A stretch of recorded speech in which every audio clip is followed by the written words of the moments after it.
నా past present just difference చూసుకుందామన్నా. నేను 10th చదివేటప్పుడు ఎలక్షన్స్ జరిగాయి. నాకు అసలు అవేర్నెస్ అంటే అసలు ఎలక్షన్స్ అంటే ఏంటి వీటి గురించి అంత అవేర్నెస్ లేదు నేను.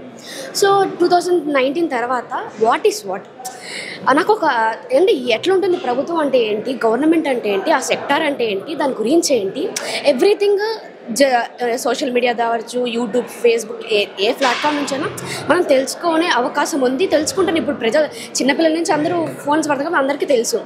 నేనేమంటానంటే 2019 బిఫోర్ డెవలప్మెంట్ అనేది మనకు తెలీదు. అసలు ఆ సెక్టర్ గురించి నేను మాట్లాడదలుచుకోవట్లేదు. అంటే ఏదైనా ఇప్పుడు ఆయన చాలా చాలా పెద్ద మనిషి అన్న చంద్రబాబు గారు అని ఆయన ఇంటెలిజెంట్, ఆయన టాలెంట్తో ఎంతో చేసి ఉండొచ్చు. ఆయన చేయలేదని నాకు అనిపించింది. ఎందుకంటే 2014లో మనం విడిపోయి వచ్చేసాము, డెవలప్మెంట్ లేదు, అసలు ఏమీ లేదు మనకి ప్రస్తుతం చెప్పాలని. ఇప్పుడు కూడా కొద్దిగా అండర్ గ్రౌండ్ నుంచి మెట్టు ఎదుగుతూ పైకి వస్తున్నాం ఇప్పుడున్న గవర్నమెంట్లో. సో నేనేం చెప్తున్నానంటే డెవలప్మెంట్ అనేది ఇట్లా జరిగిపోదునా, ఇట్ టేక్స్ టైం, కొద్దిగా టైం అనేది జరుగుతుంది. 2019లో జగన్మోహన్ రెడ్డి గారు గెలిచిన కొద్ది కాలానికే మనకి కరోనా అనేది ఒక పెద్ద మహమ్మారిలాగా దేశం మొత్తం వ్యాపించింది. అదొక పెద్ద డిసీజ్. చాలామంది చాలా కష్టపడ్డారు, ఎంతో బాధపడ్డారు.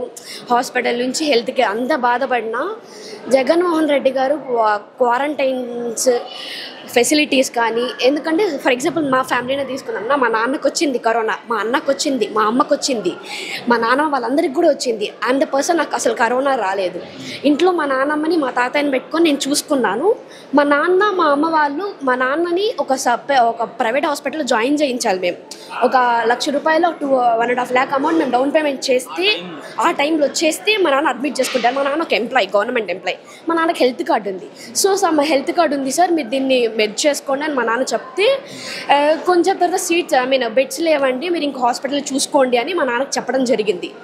సో ఇంకా తెలిసిన డాక్టర్స్, మా రిలేటివ్స్ డాక్టర్స్ ఉంటే వాళ్ళు కన్సల్ట్ అయినా, ఇట్లుంది పరిస్థితి, మమ్మల్ని ఏం చేయమంటారంటే, ఎందుకన్నా నువ్వు బాధపడతావు, గవర్నమెంట్ హాస్పిటల్లోనే మనకి ఎన్నో ఇది జరుగుతుంది, మంచి ఫుడ్ ఉంది, హెల్త్కి చూసుకుంటున్నారు, మీరు అక్కడికే వెళ్ళి జాయిన్ అవ్వండి, మీ హెల్త్ గురించి వాళ్ళు డైలీ అప్డేట్ ఇస్తారు మీకు అని చెప్పడం జరిగింది. సో మా నాన్నకు వచ్చిన ఒక 14 days క్వారంటైన్లో ఉన్నారు. మా నాన్న ఇంటికి వచ్చారు హ్యాపీ, ఎందుకంటే తగ్గిపోయింది, ఏం లేదు.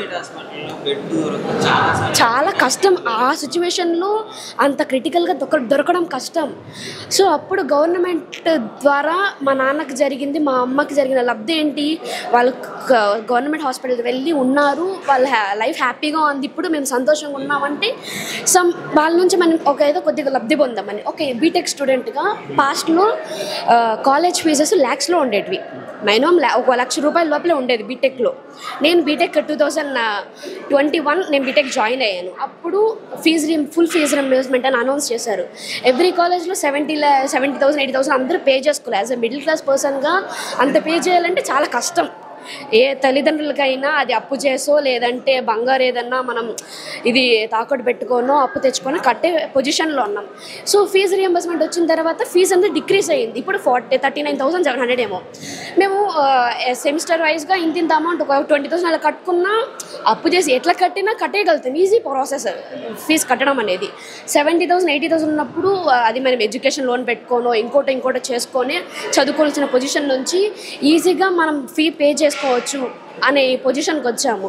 సో నాకు తెలిసి నెక్స్ట్ టైం కూడా ఈ గవర్నమెంట్ రావాలని కోరుకుంటున్నాను అన్న.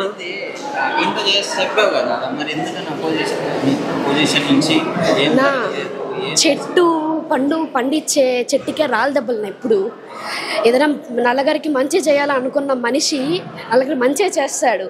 అది ఏ పొజిషన్లో ఉండొచ్చు, అది చేయడం కొంచెం ముందు వెనక అవుతుందే తప్ప, డిలే అనేది జరుగుతుందే తప్ప అది పూర్తిగా మానేయరు కూడా. ఇప్పుడున్న నాకు తెలిసిన గవర్నమెంట్ ప్రకారం వాళ్ళు విమర్శలు ఎందుకంటే అపోజిషన్ వాళ్ళు విమర్శించుకోవడం, విమర్శించుకోవడం అది పార్ట్ ఆఫ్ పాలిటిక్స్లో అది ఒక భాగం. వీళ్ళు తిట్టుకోవడం అది కామన్ కాబట్టి దాన్ని మనం అపోజ్ చేయలేము. మనం దాని గురించి మనము ఎక్కువ చర్చించుకోకూడదు అని నా అభిప్రాయం అన్న. సో అయితే నీకైతే ఈ గవర్నమెంట్ ప్రాపర్గా అంతా బాగానే అందింది. నాకు అందకపోయినా పర్లేదు మిడిల్ క్లాస్ వాళ్ళు కానీ పేద పూర్ పీపుల్ వాళ్ళ ఎడ్యుకేషన్ నుంచి ఎవ్రీథింగ్ వాళ్ళకి అందుతున్నాయి. అది నేను వేరే వాళ్ళ నుంచి నేను విన్నది నేను చూసిందే చెప్తున్నాను కాబట్టి ఈ గవర్నమెంటే మళ్ళీ రావాలని కోరుకుంటున్నాను. విలేజెస్లో సచివాలయం అని వాలంటీర్స్ తీసుకొని వచ్చాడు కదా, సో ఇవి ఎలా చేస్తున్నది నీకు ఏమైనా ఐడియా ఉంది?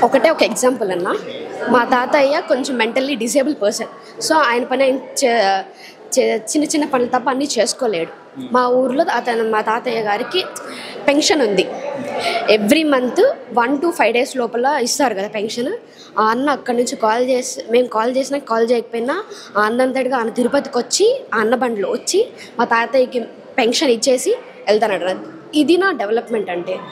అక్కడ మనిషి ప్రత్యక్షంగా లేకపోయినా ఇంకో స్టేట్లో ఉన్నా ఇంకొక పక్కనున్న ఊర్లో ఉన్నా ఆ చుట్టుపక్కల ఉన్న సచివాలయంలో కావచ్చు ఆ ఊర్లో ఉన్న వ్యక్తి వచ్చి చేసుకోవచ్చు, ఇట్లా పెన్షన్ తీసుకోవచ్చు అని ఈ గవర్నమెంట్లో నేను నా కళ్ళతో చూసిన విషయం ఇది.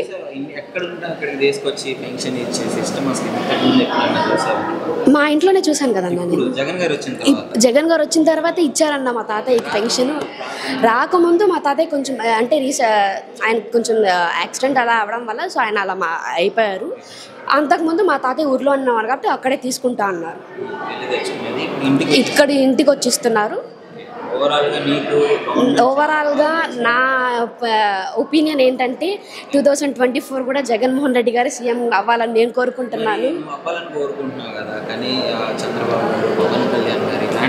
ఒక మనిషిని కొట్టలేక వీళ్ళందరూ కుమ్మక్కవుతున్నారు అంతేనా?